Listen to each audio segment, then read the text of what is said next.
I'm Leon Scott Baxter, America's romance guru, and welcome to the 6th installment of 5 Minutes of Relationship Investment.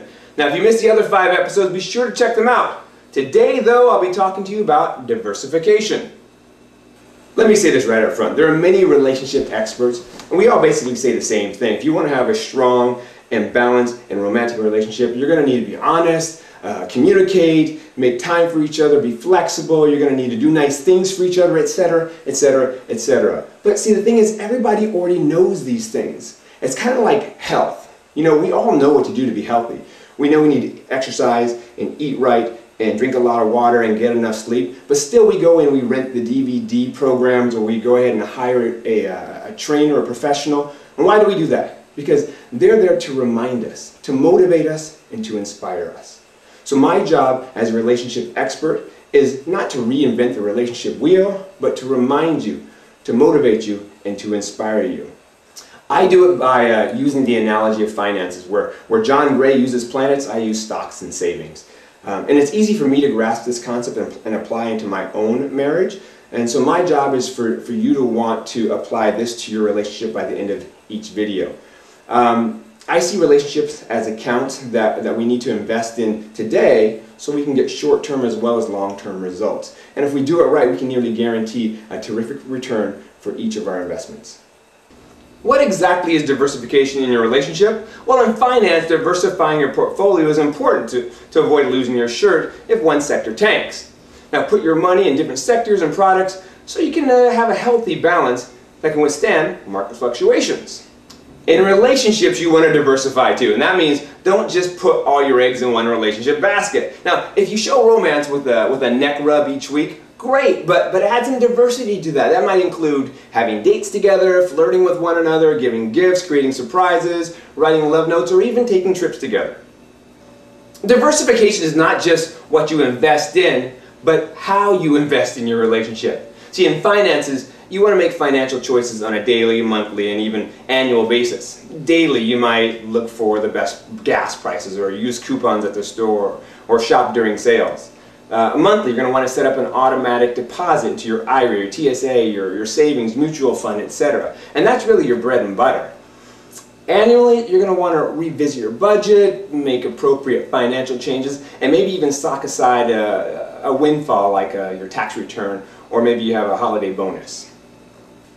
In your relationship, your daily investments include the easy things, the hugs, the kisses, the I love yous. Now these little things, like regular use of coupons, they add up.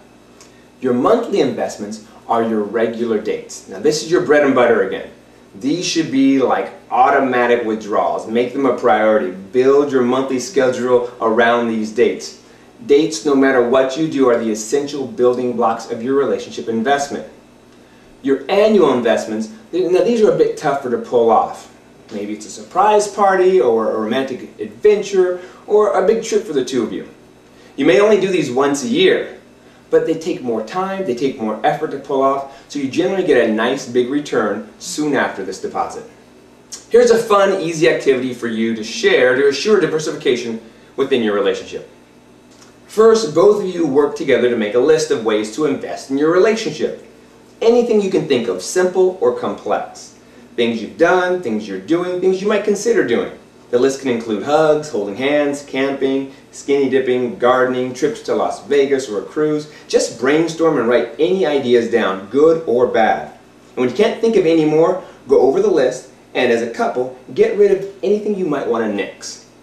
With the remaining ideas, list them on 3 separate sheets of paper. One for daily, one for monthly, and one for annual investments.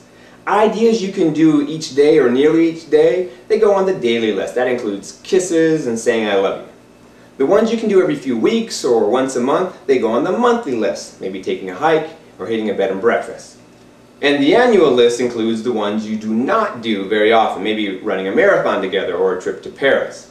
Now highlight the items in each list that you haven't yet shared together. These are your new products. Post the 3 lists on your refrigerator or your bathroom mirror, and then pick a few from your daily list to start implementing right away. You may even want to try something from your new products, the ones that you highlighted.